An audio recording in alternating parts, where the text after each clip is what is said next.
Tapi daerah Cina itu sudah diprediksi dalam waktu dekat dia juga akan mengalami kemajuan untuk mengalahkan Jepang.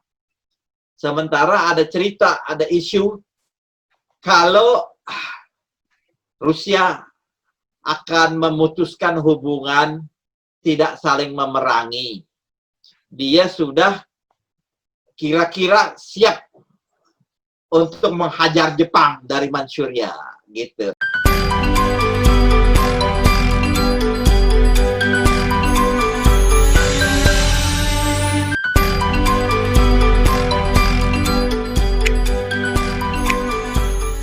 Jadi di zaman Jepang itu salah satu yang menarik adalah Bung Karno menunggu kedatangannya Tojo. Tojo itu datang maksudnya adalah untuk melakukan peninjauan. Dia bukan hanya ke Jakarta aja, tapi ada beberapa daerah yang dia sambangin. Jadi Tojo itu siapa ya Pak Rusdi ya? Hah? Tojo itu siapa? Perdana Menteri Jepang. Oh, dia tidak lama kemudian diganti nanti karena dia itu sudah habis masa jabatannya atau bagaimanalah pokoknya. Itu masa kita tahun 44 ini betul-betul krusial dalam tanda kutip. Kita Harada itu sudah dianggap juga tidak lagi sekuat pada tahun 43. Jadi ini 44 itu Nagano itu dia menggantikan Harada ketika dia mesti melaksanakan BPUPKI itu sudah Nagano itu. Sebagai Saiko Shikang, sebagai kepala panglima besar tentara ke-16. Tetapi Yamamoto itu masih menjabat, padahal dia agak kaku ya, orang yang kaku, tetapi kelebihannya dia tuh bisa bahasa Indonesia dengan baik.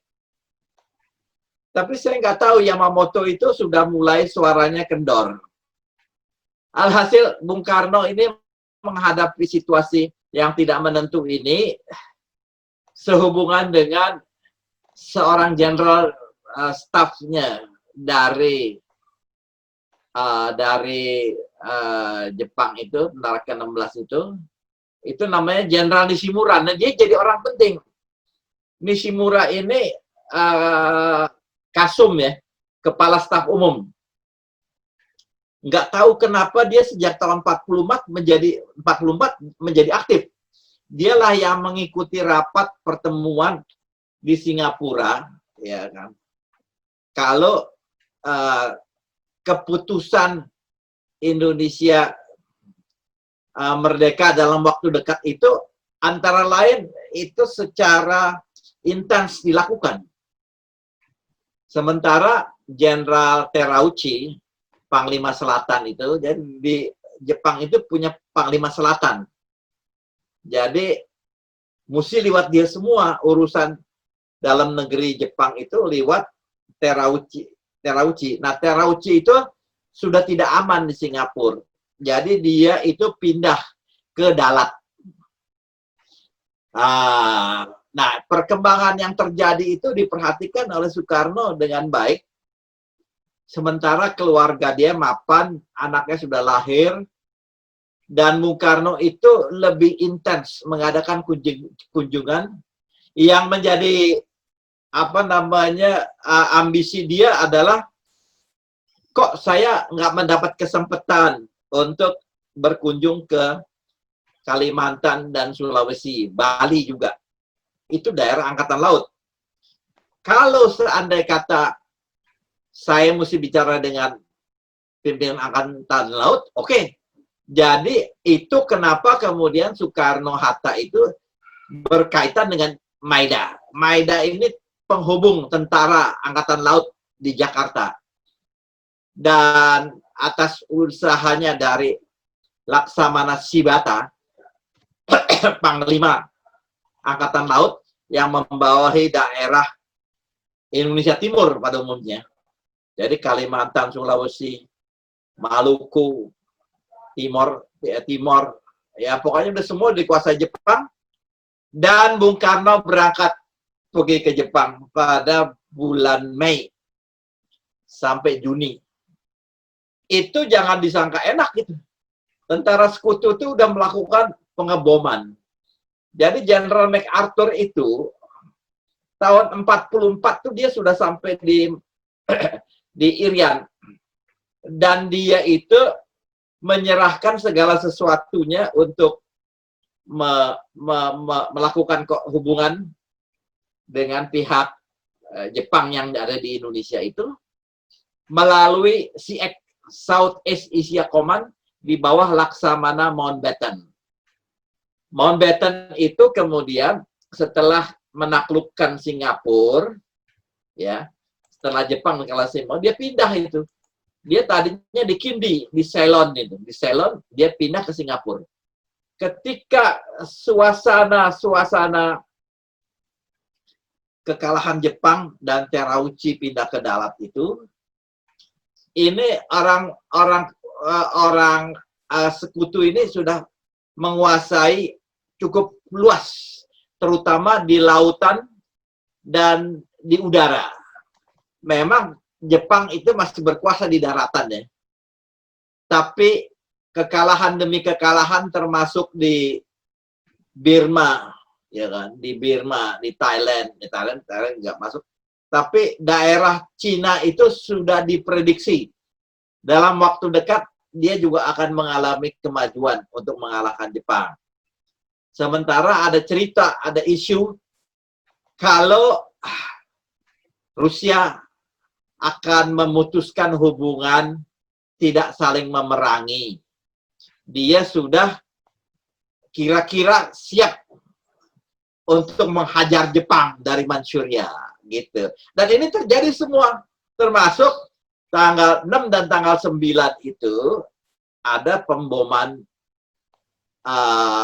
Hiroshima dan Nagasaki. Bisa digambarkan nih antara penghujung tahun 44 dan tahun 45. Meskipun Jepang itu berbudi baik menyelenggarakan BPUPKI, tetapi tanda-tanda Jepang akan kalah itu sudah di depan mata. Ini sebabnya generasi muda yang suka dengerin radio gelap seolah-olah lebih tahu. Dan inilah dorongan-dorongan, desakan-desakan yang diarahkan kepada Bung Karno, tidak lebih dan tidak kurang. Bung Karno harus siap siaga kemerdekaan Indonesia. Tapi Bung Karno ini kan sudah kerjasama dengan Jepang, termasuk Bung Hatta. Dia nggak berani sembarangan, gitu.